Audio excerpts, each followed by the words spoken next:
오늘은 금년도 성탄 감사 주일을 맞이해서 함께 예배를 드립니다. 매년 이맘때가 되면 성탄에 관한 관심과 기쁨과 보람을 많이 느끼지요.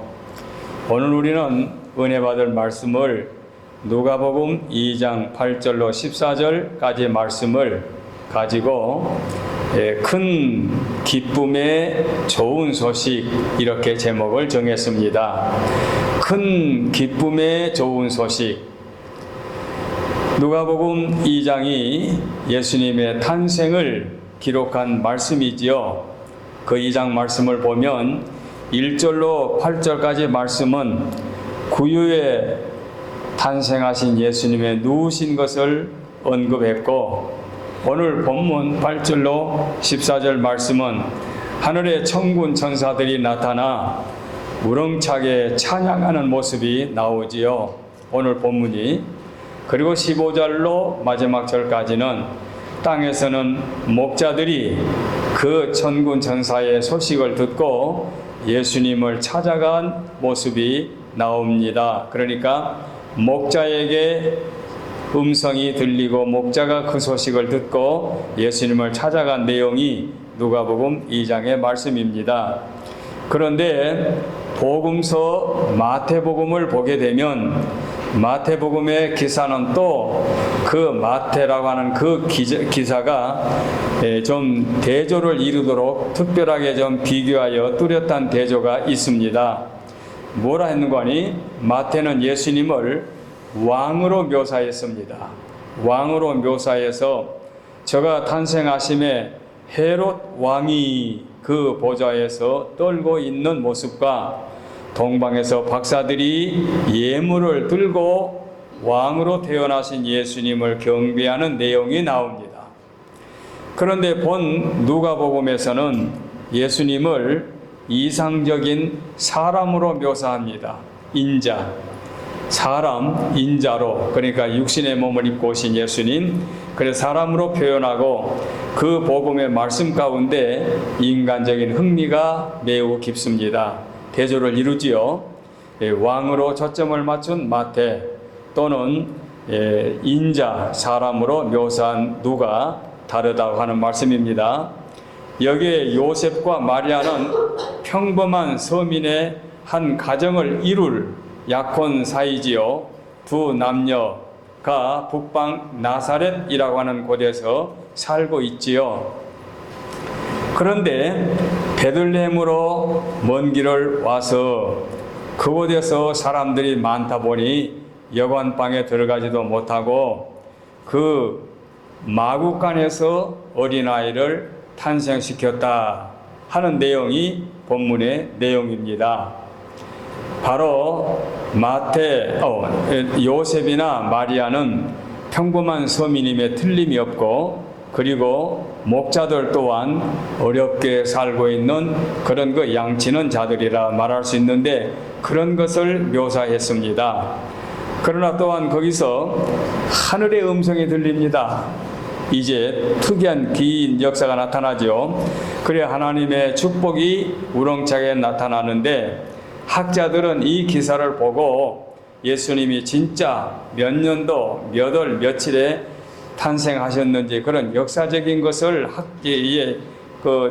역사적으로 정확성을 입증하려고 하는데 누가의 취지는 그건 아닙니다. 누가가 기록하게 된 그 취지는 구약에서 미가서 5장에 나온 대로 베들레헴 적은 거울에서 메시아가 태어나실 것을 예언해 놓았는데 정확하게 예수님이 베들레헴에 오셔서 탄생하셨다, 출생하셨다는 것을 언급하기 위해서 이 말씀을 기록한 줄로 합니다. 그래 오늘 주보에 예수님의 나심에 관한 칼럼란에다가 말씀을 내가 추가로 옮겨놨는데 이 말씀과 오늘 설교 말씀을 비교하면은 그 의미가 무엇인지 이해가 될 줄 압니다. 그 당시 정부에서 하는 일이기 때문에 어쩔 수 없이 그 산모, 즉 마리아가 이제 해산할 때가 가까웠는데도 불구하고 먼 길을 가야만 했지요. 그 먼 길을 가야만 했는데 그곳이 자기들의 조상들이 살았던 고향, 그 베들레헴으로 오게 되었고 그곳에서 어린아이를 탄생하게 됐는데 출생하게 되었는데 그게 정확하게 구약의 예언과 그 예언이 성취된 그런 과정인 것입니다. 나사렛에서 베들레헴까지는 5마일 한 20리로 정확하게 이제 말들 하는데 거리가 가까운 거리가 아니죠. 그 5마일을 그 시대에 힘들게 와가지고 그곳에서 아이가 탄생하셨다. 참으로 성경이 얼마나 진리의 말씀으로 놀라운 뜻을 암시해 주는지 가히 짐작할 수 있습니다. 그래서 14절에 지극히 높은 곳에서는 하나님께 영광이요 땅에서는 기뻐하심을 입은 사람들 중에 평화로다. 오늘 저는 이 말씀으로 설교를 하겠는데 오늘 제목의 답변이 바로 이것입니다. 제목이 뭐라고 그랬나요? 큰 기쁨의 좋은 소식 그랬는데 큰 기쁨의 좋은 소식은 주의 사자들이 들려준 말씀인데 지극히 높은 곳에서는 하나님께 영광, 땅에서는 기뻐하심을 입은 사람들 중에 평화. 이것이 제목에 대한 답변이기도 합니다. 그래서 이 들려준 천사의 노래는 오늘날 이 시대까지 영원한 아름다운 노엘의 찬양으로 우리가 간직하고 있습니다. 노엘 하는 말은 프랑스 말로 성탄절이란 말이죠. 그래서 영원한 성탄의 노엘이 그때부터 시작하여 오늘까지 이어지고 오늘도 우리가 탄생에 관한 찬양을 같이 하지 않았습니까? 천사는 이렇게 예수 그리스도가 아직 어린 아이로 태어났는데도 불구하고 그분이 어떤 분인 것을 우리에게 알려주는 기쁜 소식을 전하게 해 주었으니 큰 기쁨의 좋은 소식이 아닐 수 없습니다. 그래서 12절에 너희가 강보에 가서 강보에 쌓여 구유에 누워있는 아기를 보리니 이것이 너희에게 표적이다. 그 말씀했죠. 표적. 바로 이 표적이 예수님이 이 땅에 오신 것, 바로 그것이 표적이 되는 거지요. 그 표적은 세상을 구원할 표적, 큰 기쁨의 좋은 소식. 그래서 우리가 이렇게 아름다운 찬양을 매년 하고 있습니다. 그래서 일대지 지극히 높은 곳, 하나님께 영광, 그리고 땅에서는 기뻐하심, 사람들에게는 평화, 이렇게 정리할 수 있습니다. 그리고 이 말씀이 천사들의 찬양이 대꾸로도 나오지 않습니까? 지극히 높은 곳이 무엇과 대꾸되죠? 땅과 대꾸가 되고 영광과 평화, 그리고 사람과 하나님, 이렇게 대꾸도 말할 수 있지요. 이렇게 주님이 오심으로 말미암아 큰 기쁨의 좋은 소식을 우리에게 안겨 주었습니다. 자, 첫 번째 대지로 들어갑니다. 하나님께 영광. 예수님의 탄생은 하나님께 영광입니다. 하나님께 영광. 지극히 높은 곳, 하나님이 계신 곳이지요. 그 하나님의 나라는 전쟁이 없습니다. 모략과 중상이 없습니다. 하나님의 나라는 오직 영광만 존재하는 곳입니다. 그래서 영원하고 영광스럽고 찬란하고 거룩한 곳이 하나님의 나라입니다. 세상과 반대로 생각하면 됩니다. 우리가 사는 세상 어떤 세상입니까? 추악하고 거짓과 전쟁과 싸움과 모략과 중상, 그리고 뻔히 알면서 잘못인 줄 알면서 악한 것인 줄 알면서도 자기 이익을 위해서 주장을 내세우는 그런 세상이 우리가 사는 세상입니다. 하나님의 나라와 정반대로 생각하면 됩니다. 이 땅에서는 좀처럼 영광의 존재가, 영광이란 것이 존재할 수가 없습니다. 이 땅에서는 추악하고 음모, 모략, 중상, 아픔, 상처, 절망, 이런 것뿐입니다. 그래서 예수님이 이 땅에 오실 때에 하나님께 영광이라, 그러면 좋습니다. 목사님 말씀대로 이 땅은 영광의 반대인데 예수님이 오셨는데 어떻게 하나님의 나라의 영광이 됩니까? 이렇게 질문할 수 있지요. 질문이 좋은 질문일 수 있습니다. 그렇습니다. 무엇이 하나님께 영광이냐? 예수님 오신 것은 억지로 끌려가는 것도, 억지로 오는 것도, 마지못해 오는 것도 아니고 하나님의 거룩하신 섭리 가운데 하나님께서 육신의 몸을 입고 이 땅에 오셨습니다. 하나님의 실천이, 하나님의 계획이 실천되는 순간이기 때문에 하나님께 영광입니다. 하나님이 하시는 일은 거룩하고 하나님이 하시는 일은 완벽하고 하나님이 하시는 일은 선한 일인데, 예수님이 이 땅에 오신 것은 하나님의 계획하에 오셨다. 하나님의 계획하에 오신 것, 바로 그것이 하나님께 영광이 된다, 그 말이지요. 이런 옛날부터 전해온 내려온 이 이야기가 있지요. 한 나라의 궁궐에 왕자가 성인이 되었습니다. 청년이 되었습니다.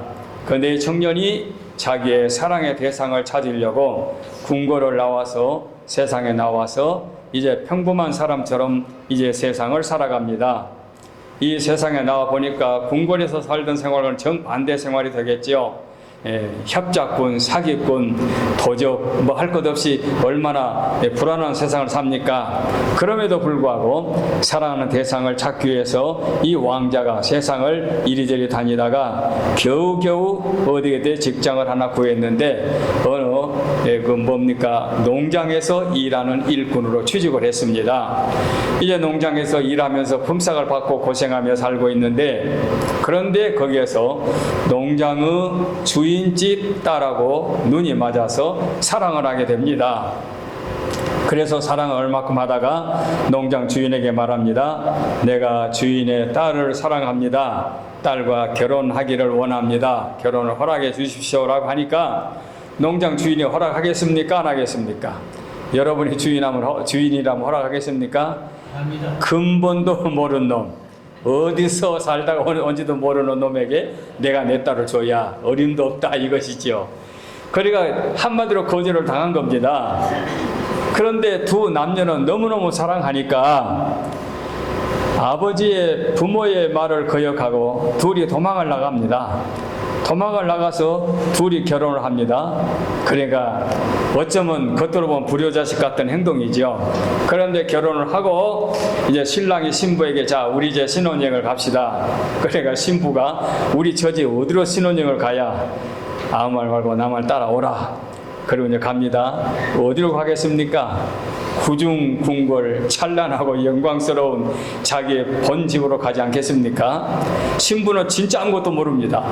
신부가 지금 왕자에게 시집간 것 자체를 모르니까 그래 따라가는데, 이미 궁궐에서는 아버지 왕이 그 소식을 듣고 최고의 마차를 타고 나와서 많은 사람들의 그 환영과 왕실 악대가 나와가지고 환영에 이제 준비를 하고 이제 아들 내외를 영접하기를 기다립니다. 그러니까 궁궐 가까이 가니까 어마어마하지요. 놀랍지요. 그러니까 신부가 아니 이게 어찌 된 거요? 하니까 그때 이제 고백한 거예요. 여보, 내가 사실은 이 나라의 왕의 아들이요. 내가 이 세상에 사는 사람들의 삶을 좀 체험하기 위해서 가가지고 당신을 만나서 결혼하게 되었으니 당신은 왕자에게 시집을 온 겁니다. 믿어지겠습니까? 그러나 이게 현실이거든요. 그렇게 해서 구중궁궐에 들어가서 찬란한 삶을 살았는데, 여기서 우리가 뭘과 비유할 수 있겠습니까? 구중궁궐은 하나님의 나라, 왕자는 육신의 몸을 입고 이 땅에 오신 예수님, 그리고 농장과 이 세상은, 농장에 속해 있는 그곳은 우리가 살고 있는 세상. 그런데 그 신부는 누구냐? 저와 여러분, 예수 그리스도를 나의 구주로 모시고 나의 신랑으로 모시고 믿음으로 사는 우리 성도들이라고稱하면 되겠지요. 그렇게 되면은 이 땅은 영광의 반대, 싸움과 질투와 모략과 중상이 넘치는 세상, 구중궁궐은 영광스러운 나라, 존재라고 비교할 수 있으니 이해가 됐으면 좋겠습니다. 이해 전달이 됐으면 좋겠습니다. 그래서 하나님의 나라는 영광스러운 것이요, 하나님이 계획하고 설계하고 준비한 것을 실천에 옮겨 이 땅에 예수님을, 독생자를 보내주신 그 순간은 하나님께 영광된 순간이고 영광이다, 그 말이지요. 그래서 수많은 천군 천사들이 하나님을 찬송하여 이르되 지극히 높은 곳에서는 하나님께 영광 라고 말씀했습니다. 두 번째입니다. 땅에서는 기뻐하심. 큰 기쁨의 좋은 소식에 두 번째는 땅에서는 기쁨이라고 말씀하고 있지요. 그런데 위에서 말씀드린 대로 이 땅에는 영광이 존재하지 않는 것처럼 세상에서는 어디도 기쁨이 존재하지 않습니다. 기쁨, 여러분이 누린 기쁨이 무엇입니까? 하고 싶은 것 했을 때, 이루고 싶은 것 이루었을 때, 갖고 싶은 것 가졌을 때, 그게 기쁨입니까? 이 세상에는 완전한 기쁨이 없습니다. 그럼에도 불구하고 아기 예수께서 이 땅에 탄생하셨는데 천군 천사들이 땅에서는 기뻐하심을 입은 라고 말씀했습니다. 땅에서는 기뻐하심을 입은, 과연 이 땅에 예수님이 오심으로 말미암아 무슨 기쁨을 누릴 수가 있습니까? 여기도 한 예를 들어 말씀드립니다. 샌프란시스코에서 아이언 사이드 목사님이 노방 전도를 하고 있었습니다. 좀 오래된 얘기인데, 노상 전도를 하고 있는데 한 무신론 학자가 가까이 와서, 여보시오, 내가 당신한테 하나를 이제 제의하겠는데 내 제의를 따라주시오. 뭡니까? 오는 일요일, 그들이 말하는 주일이란 말 안 쓰지 않습니까? 오는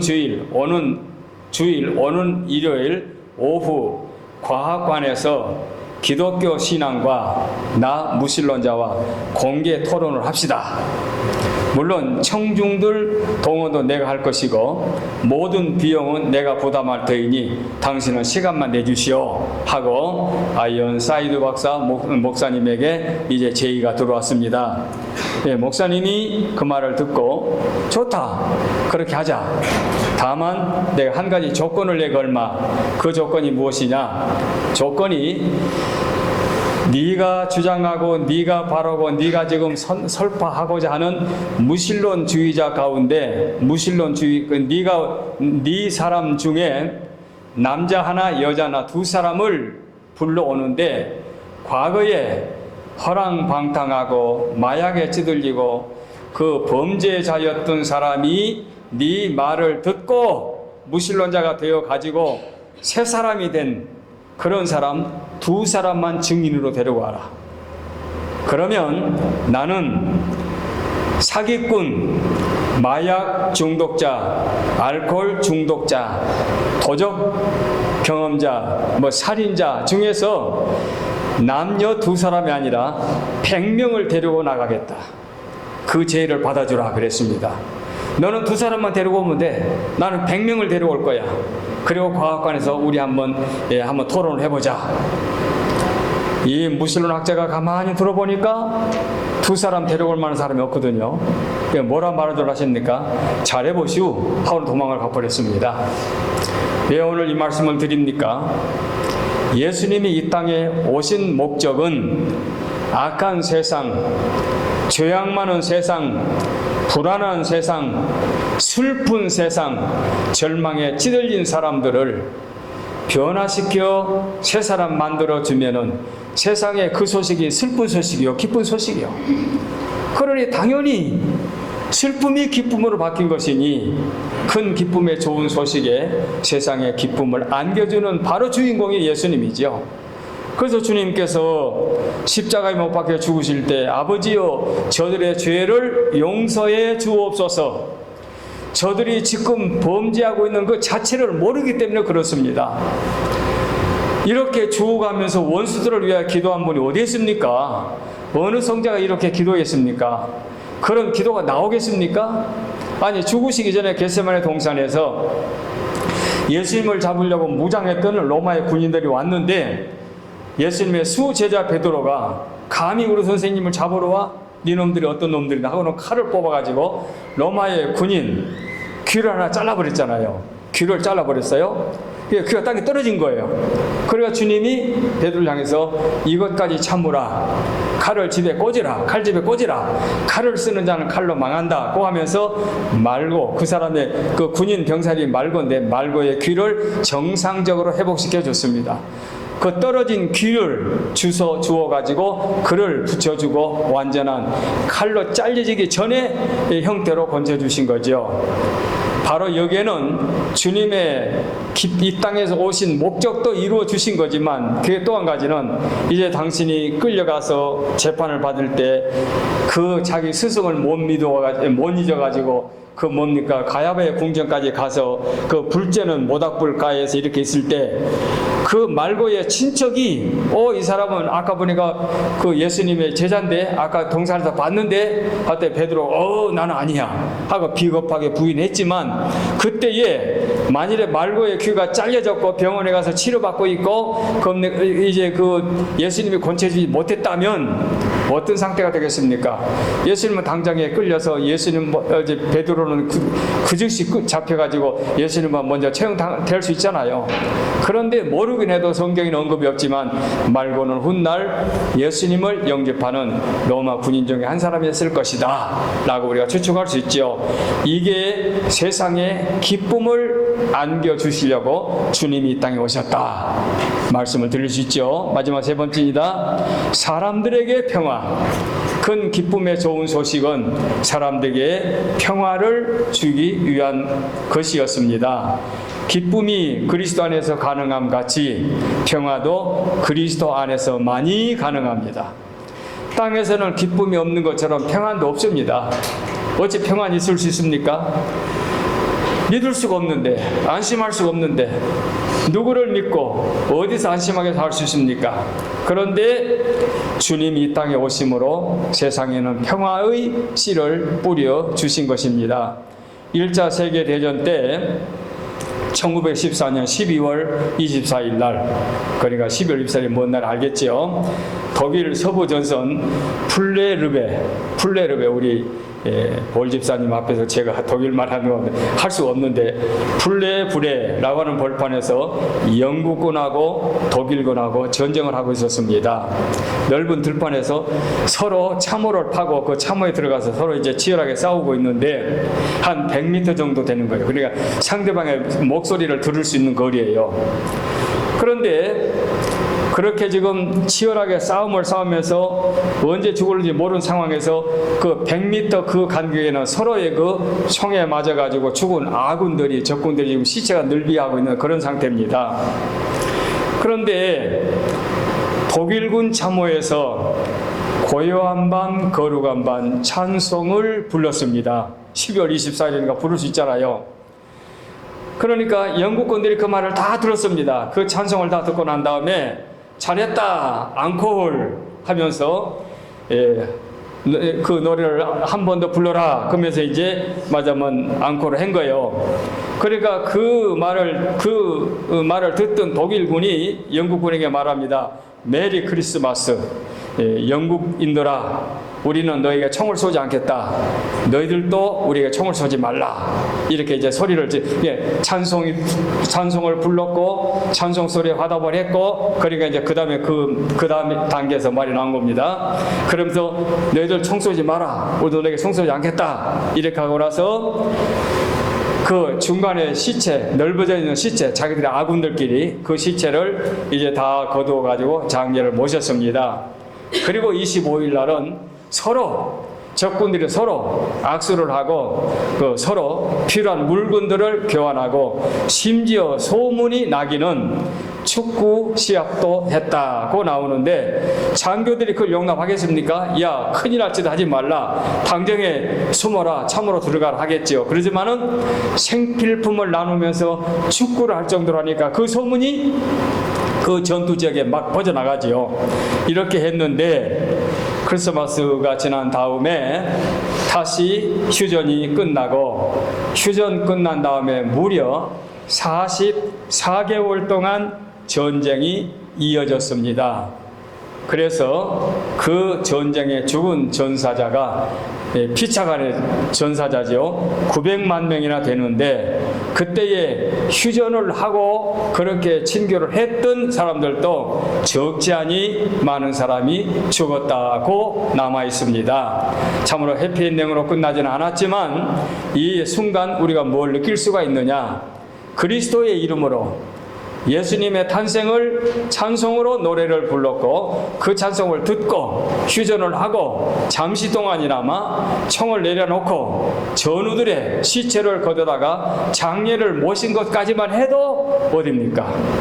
그 잠깐 동안이라도 그들에게 평화가 임하지 않았습니까?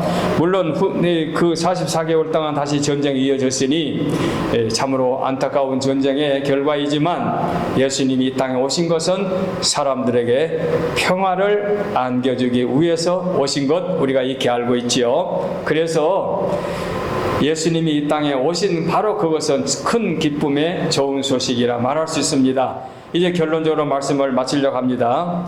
한국의 어느 교회 청년, 찬양 사역하는 청년이 얼마나 찬양을 기교 있게 잘하는지, 우리 권장님도 수준급이지만 잘하는지 찬양 예배를 마치고 나면은 온 교회 식구들이 아주 그냥 인기가 최고입니다. 유명한 가수들 따르는 사람들처럼.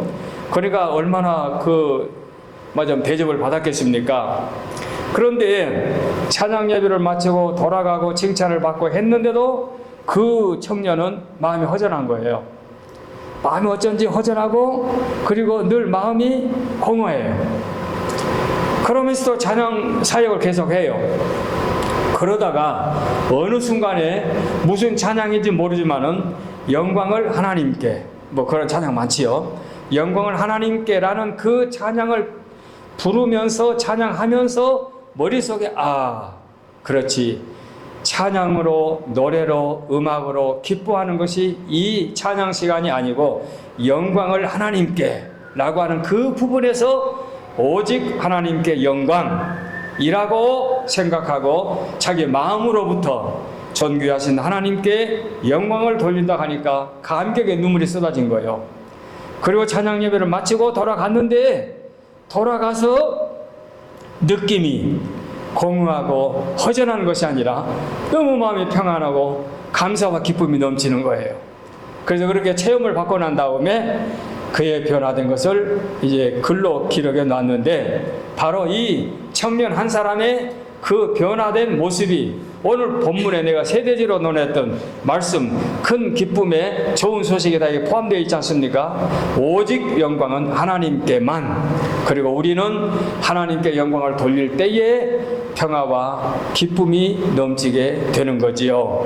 오늘 우리가 이 말씀을 마음에 간직하고 1924년 12월 25일 성탄을 맞이하면서 우리는 세상 사람과 똑같은 생각과 판단으로 맞이하지 마시고 큰 기쁨의 좋은 소식을 안고 보람있게 성탄을 맞이하시기 바라서 말씀을 드린 것입니다. 기도하겠습니다.